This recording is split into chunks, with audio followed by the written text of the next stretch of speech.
168 թեմի հարգելի հետևողներ, երեխեք սենց կանգնենք, հա, սենց կանգնենք բոլորս, որ բոլորս տեղ անենք սենց։ Ազատություն, Դավիթ, Համարցիմեն, լսում։ Պարոչը, պարոչը տիկորուհինա։ Լավ, շնորհակալություն, շատ ներսի, հետո ձեզ էլ կլսենք, լսենք Նարեկ Մալյանին, հանրային քաղաքական գործիչ, պարոն Մալյան, ձեզ համար խորտ չեն այսպիսի դատական պրոցեսները, այսօր ինչ ակնկալիքով եք այստեղ եւ ըստ ձեզ Համբարձումյան Դավիթը ինչով է խանգարում իշխանություններին։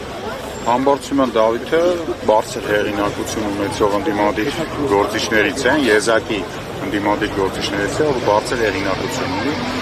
Իսկ բարձր հեղինակություն ունեցող բոլոր ընդդիմադիրները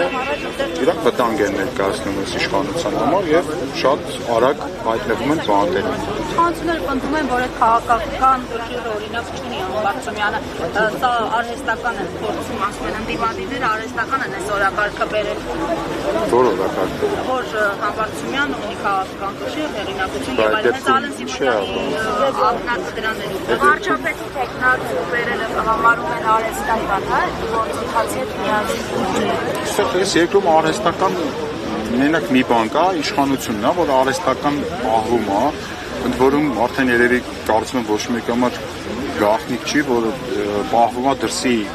ուժերի պարտադրանքով, այսինքն նույնիսկ հանրության շրջանում բացարձակ աջակցություն չունեցող իշխանություն։ Արհեստական մի բան կա։ Իշխանությունները ամբողջ աշխարհում գնում են ռեպրեսիաների, լավ օրից չի դա։ Եթե 18 թվականին, երբ որ այդ հեղափոխությունը եղավ, էլի քննադատում են, քննադատողներ կային, ինքս էլ այդ քննադատողների մեջ եմ ուրել շատ մարդիկ կային, ինչ այդ ժամանակ Նիկոլ Փաշինյանը կոչ էր անում իր համակիրներին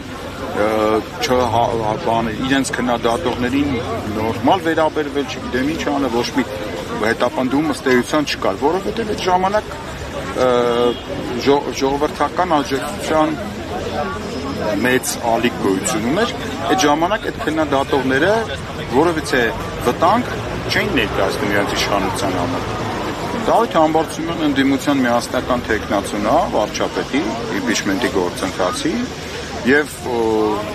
մենակ այդ դրանով արդեն բավարար է։ Իմ կարծիքով պատահական չի Դավիթ Համբարձումյանի ընտրությունը որպես թեկնածու։ Իսկ պատահական մարդ չի։ Դավիթ Համբարձումյանը այն մարդն է, ով 2018 թվականից հետո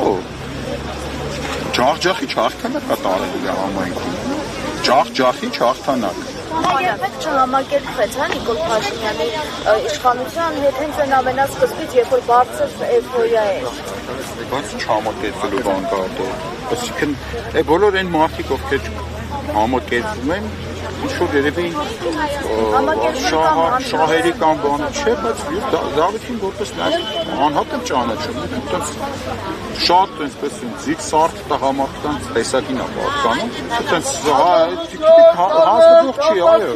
իհարկե հանձնվող չի, և այսպիսիներ էլի կան մեր կողքին, մեր ընկերների մեջ կան։ Ռեպրեսիվ ապարատը այսպես ավելի է ահագնանում, մենք տեսնում ենք մարդկանց, ովքեր նաև ծանր հիվանդություն ունեն, իրենց են սկսում հետապնդել, կալանքի տանել, կամ չգիտեմ, տանում են հիվանդանոց, հետո նորից հափամամիջոցը կալանք են կիրառում, տունջունիկի նման, կարծես, և նաև հացադուլի մեջ գտնվող անձանց մասով մենք տեսնում ենք Նարեկ Սամսոնյանի հետ ինչ է կատարվում։ Ռեպրեսիոն մեխանիզմը անխափան աշխատելու այնքան ժամանակ, քանի դեռ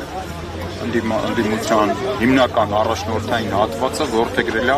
ռեակցիոն քաղաքականություն։ Այսինքն Նիկոլ Փաշինյանը մի հատ ինչ-որ հիմարություն անում, ընդդիմադիրների հետ մի հատ հատված կա, զբաղվում է այդ հիմարությանը պարզագործելով պատասխանելով։ Այս անունը դնում են քաղաքականություն։ Քանի պրոակտիվ, ոչ թե ռեակտիվ, այլ պրոակտիվ քաղաքական գործընթացներ չկան, քանի նախաձեռնությունը ընդդիմությունը չի վերցնում իր ձեռքը։ Ասենց միշտ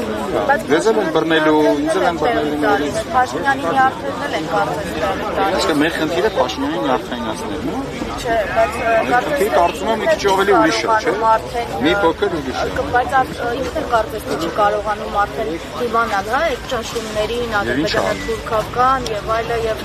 մենք Մենակ ադրբեջանացի, Իսրայելը ադրբեջանացի։ Համադրական կարգ է ստեղծան տապալում։ Հրեաներն են անում։ Համալություն կարգը տապալում եւ դա նոր չի տապալվում, դա տապալվել է ժամանակվեց մինչեւ հիմա, այսինքն ինչը ճնշումները գիտեք մենք չենք հավաքվել որ Փաշինյանի ճնշումը կհարցնենք, մենք հավաքվել ենք որպեսզի նրան հեռացնենք իշխանությունից նորմալ ապրել։ Ինչ? Երբ կհեռացնեք։ Ես ամեն ինչ անում եմ, որպեսզի դա տեղի ունենա վարկյան առաջ։ Նիկոլ Փաշինյանը կհեռացվի այն ժամանակ, երբ որ ընդդիմությունը առաջին հերթին համախմբվի,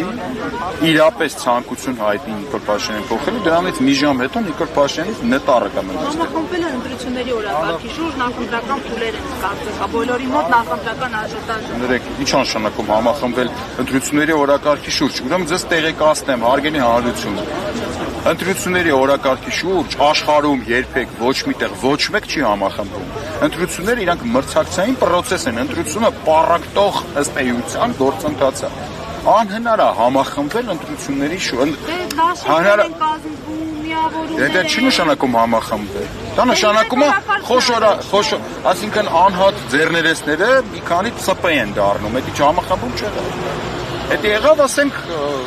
մի քանի ուղղություններով մանր-մունր էնել կներեք խիստ կասկածում եմ որոշ ընդդիմադիրների ցանկության վրա Նիկոլ Փաշինյանին փոխելու խիստ կասկածում եմ։